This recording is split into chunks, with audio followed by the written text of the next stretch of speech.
بسم الله الرحمن الرحیم. دستگاه تراک 45 تونی اینا سری هستن که خدمتتون خواهم گفت و یک نمای کلی ببینیم ازش.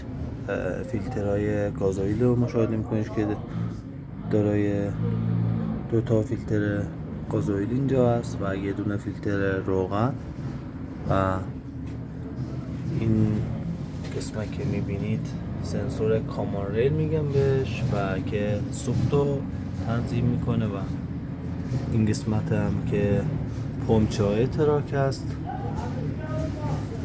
سوکت های تراک پمچه که باعث تنظیم سوخت میشه و برگو به پمچه میده. پمچه های اینا برگی هستن و اگه مشکل برگی داشته باشه کلا خطا میده.